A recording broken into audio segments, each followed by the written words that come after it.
Assalamualaikum warahmatullahi wabarakatuh. Perkenalkan, nama saya Nadia Ulpah dengan NIM 25101161200014 dari Pendidikan Bahasa dan Sastra Indonesia, Fakultas Keguruan dan Ilmu Pendidikan Universitas Lambung Mangkurat. Di video ini kita akan sama-sama membahas tentang hakikat bahasa. Jadi sebenarnya apa sih itu bahasa? Kemudian apa sih gitu ciri-cirinya, dan fungsi bahasa itu sebenarnya untuk apa, seperti itu. Jadi mari kita bahas bersama-sama. Jadi menurut Ferdinand de Saussure, bahasa itu merupakan ciri pembeda yang paling menonjol karena setiap kelompok sosial itu merasa dirinya sebagai kesatuan yang berbeda dengan kelompok yang lain. Gimana tuh maksudnya? Jadi bisa kita simpulkan bahwa bahasa itu adalah identitas suatu kelompok gitu. Jadi setiap kelompok memiliki bahasa yang berbeda-beda. Misalnya bahasa Jawa dan bahasa Banjar itu bahasanya berbeda, logatnya berbeda, dan lain sebagainya. Dan apa sih sebenarnya bahasa itu? Jadi bahasa merupakan alat komunikasi yang memiliki makna. Kemudian apa ciri-ciri dari bahasa itu sendiri? Jadi ciri-ciri bahasa itu ada 12. Jadi yang pertama itu adalah bahasa memiliki bunyi. Apa itu bahasa memiliki bunyi? Atau bahasa adalah bunyi. Jadi bahasa dasarnya dari bunyi yang diucapkan oleh manusia. Misalnya meja, buku, api, dan lain-lain. Pokoknya saat kita berbicara dan mengeluarkan bunyi itu disebut dengan bahasa, atau bahasa disebut dengan bunyi gitu. Yang kedua adalah bahasa memiliki makna, atau bahasa itu bermakna. Jadi setiap bahasa atau setiap kata itu punya makna yang sudah disepakati. Misalnya untuk kata kursi itu merujuk pada tempat duduk gitu. Jadi semuanya setuju bahwa kursi itu adalah tempat duduk, seperti itu. Yang ketiga adalah bahasa sebagai lambang. Apa itu bahasa sebagai lambang? Jadi bahasa merupakan simbol atau kode. Misalnya kita melihat meja. Apa sih meja itu? Jadi meja itu dilambangkan. Sebenarnya meja itu adalah benda yang memiliki 4 kaki yang digunakan untuk menaruh barang. Jadi setiap kita ingat meja, jadi kita akan ingat, oh meja itu adalah suatu barang yang memiliki 4 kaki yang berfungsi sebagai tempat untuk menaruh barang, misalnya seperti itu.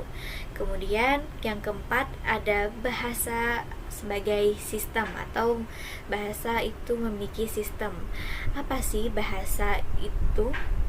Apa sih sistem itu? Jadi sistem itu artinya aturan atau tata bahasa. Jadi di dalam bahasa sistem itu terbagi menjadi 2. Yang pertama sistemik dan sistematis. Apa itu sistemik? Nah, jadi sistemik adalah bahasa sebagai sistem. Bahasa sistemik ini artinya tidak dapat berdiri sendiri, seperti misalnya fonologi, morfologi, sintaksis, semantik, atau pragmatik. Itu contohnya. Jadi misalnya kita memakai morfem me dari fonologi, me, terus kita tambah kata masak. Jadi setelah kita gabungkan menjadi memasak.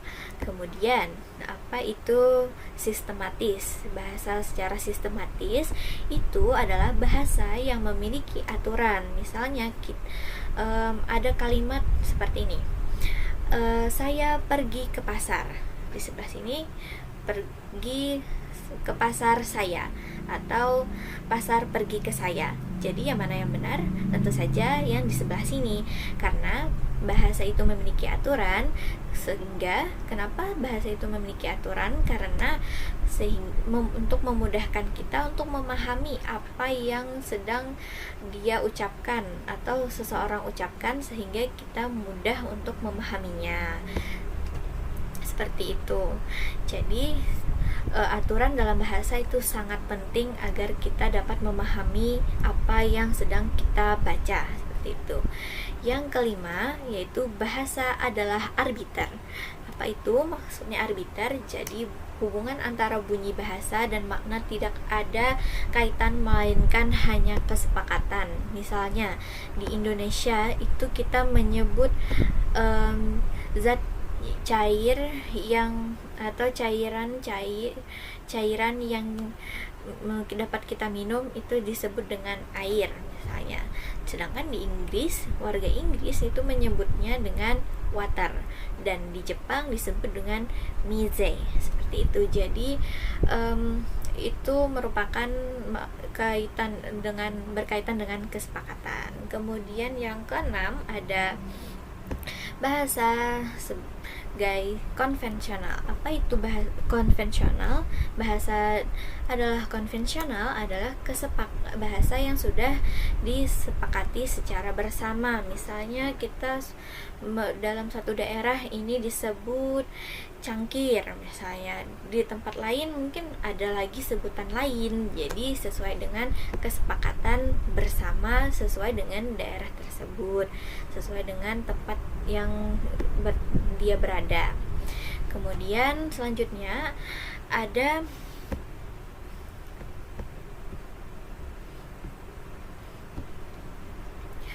bahasa itu unik. Apa itu maksudnya bahasa itu unik? Jadi bahasa itu memiliki gaya sendiri atau beragam, atau mempunyai ciri khas atau aturan tersendiri. Misalnya dalam bahasa Indonesia kita contohkan rumah besar, sedangkan di dalam bahasa Indonesia kata rumah berada di awal kata, sedangkan besar berada di akhir kata. Sedangkan di dalam bahasa Inggris itu disebut dengan big house.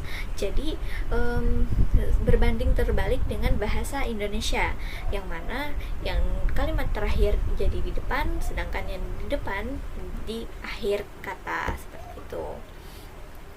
Dan selanjutnya ada bahasa yang kedelapan, bahasa itu universal. Jadi semua manusia pasti punya bahasa untuk berkomunikasi, baik itu bahasa Indonesia, bahasa Dayak, bahasa Banjar, bahasa Jawa, dan bahasa lainnya. Walaupun bahasa itu berbeda-beda, semuanya bertujuan yang sama, yaitu untuk menyampaikan pikiran ataupun perasaan. Kemudian yang kesembilan yaitu bahasa itu bervariasi. Dimana kita menyadari bahwa bahasa itu bervariasi atau bermacam-macam. Jadi bahasa itu digunakan sesuai dengan situasi dan kondisi.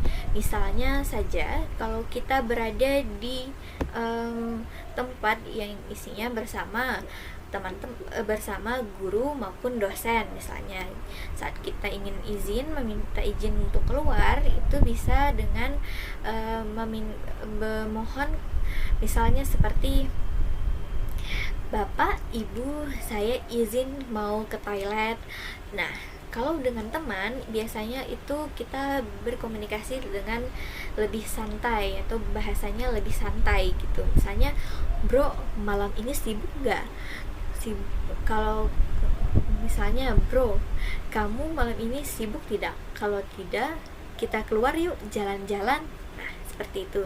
Jadi tergantung situasi dan kondisi pada saat itu gitu, misalnya. Kemudian yang ke-10, bahasa itu dinamis. Apa sih bahasa itu dinamis? Jadi bahasa itu dapat berubah sesuai dengan zaman atau mengikuti zaman.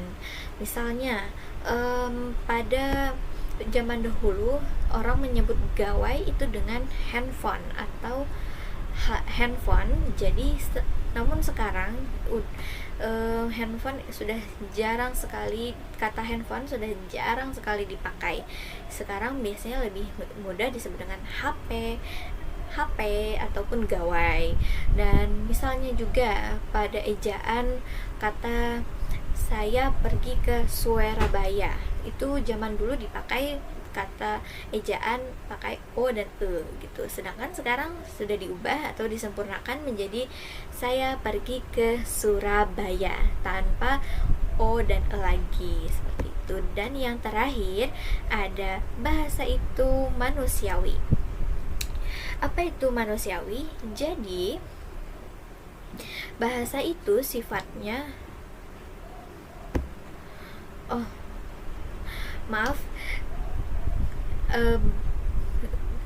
maksudnya nomor 11, yaitu bahasa itu produktif. Apa itu produktif? Jadi bahasa itu menghasilkan sesuatu yang baru. Dari 25 kata huruf abjad itu dapat membuat atau menghasilkan kata, kalimat atau ungkapan yang baru lebih banyak dari huruf abjad tersebut. Jadi misalnya saja dari kata kita masak, bisa jadi dimasak, memasak, termasak, dan lain sebagainya. Dan yang terakhir ada bahasa itu adalah manusiawi. Maksudnya hanya manusia yang memiliki bahasa secara penuh dan sempurna dan dapat berkomunikasi dengan baik. Itu adalah bahasa manusia. Nah, itu tadi 12 ciri-ciri bahasa. Nah, selanjutnya ada fungsi bahasa.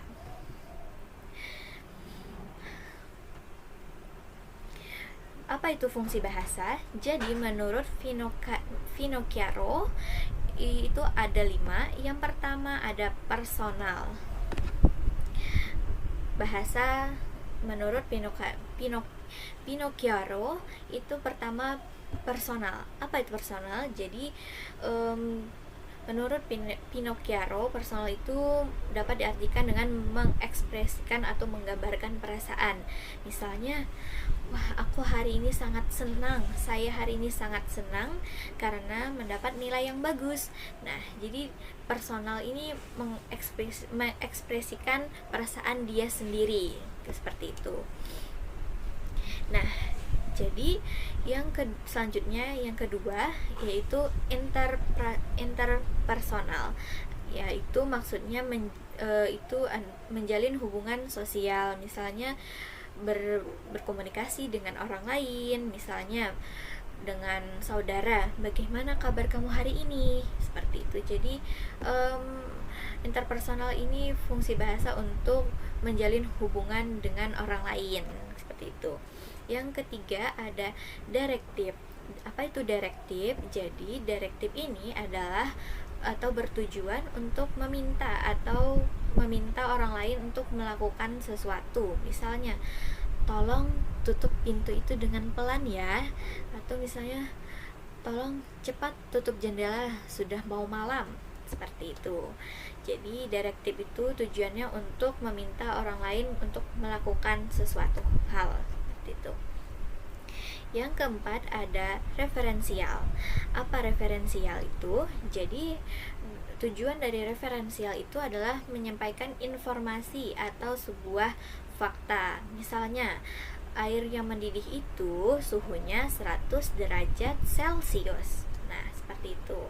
Dan yang terakhir atau yang kelima itu ada imajinatif. Apa sih imajinatif itu? Jadi imajinatif itu bertujuan untuk mengungkapkan imajinasi atau kreativitas dia. Misalnya contohnya, bayangkan jika kita bisa terbang, atau di sebuah negeri ada seseorang pangeran yang tampan, kaya raya, dan sangat berwibawa seperti itu. Nah, tadi kalau kita sudah membahas tentang teori yang pertama, kemudian di sini ada banyak persamaan dengan dengan teori yang kedua dari teori Halliday. Nah, namun di teori Halliday ini ada tambahan sebanyak 3 teori tambahan, yaitu yang pertama fungsi bahasa, yang pertama instrumental. Apa itu instrumental? Jadi itu tujuannya untuk mengungkapkan dia itu memenuhi kebutuhan atau keinginan dia atau seseorang. Misalnya, saya mau makan soto, saya ingin minum jus buah mangga misalnya, dan lain-lain. Jadi tujuan instrumental ini untuk memenuhi kebutuhan dan keinginan. Yang kedua ada regulasi. Apa itu regulasi? Regulasi itu tujuannya untuk mengatur ataupun mengendalikan perilaku orang lain, atau biasa juga disebut dengan memerintah seseorang. Misalnya seorang ibu yang memerintah seorang anaknya, "Nak, jangan keluar rumah, di luar sedang hujan, nanti kamu sakit." Atau, "Kamu jangan pergi ke sana, sedang di jalan di sana sedang terjadi kecelakaan." Nah, jadi kayak mengatur atau mengendalikan perilaku orang lain gitu. Dan yang terakhir atau yang ketiga itu ada heuristik. Apa heuristik itu? Jadi heuristik ini tujuannya untuk mencari tahu informasi atau pengetahuan. Misalnya kita bertanya, mengapa langit itu biru? Kenapa hujan itu bisa tidur? Kenapa hujan itu bisa turun? Atau misalnya, kenapa ada siang dan malam? Nah, jadi heuristik ini tujuannya untuk mencari tahu informasi ataupun pengetahuan seperti itu. Nah, itu ada 2 teorinya tadi. Jadi, secara garis besarnya, bahasa adalah alat utama yang jadi secara singkatnya, bahasa itu adalah alat utama untuk kita dapat berkomunikasi, berinteraksi kepada orang lain, kemudian mengekspresikan perasaan dan membangun pertemanan dan hubungan dengan orang lain. Dan tidak kalah penting, bahasa juga menjadi jembatan untuk kita di mana mengetahui berbagai budaya dan pengetahuan yang mungkin sebelumnya kita tidak tahu. Jadi dengan bahasa kita jadi mengenal budaya dan pengetahuan sebelum dan mungkin beberapa sebelum-sebelumnya ataupun dan yang belum kita tahu dan sebelum-sebelumnya seperti itu. Jadi mungkin itu saja yang saya dapat sampaikan. Mohon maaf atas segala kekurangan dan saya memohon maaf atas segala kekurangan dan kehilapan yang saya lakukan. Dengan ini saya ucapkan terima kasih. Assalamualaikum warahmatullahi wabarakatuh.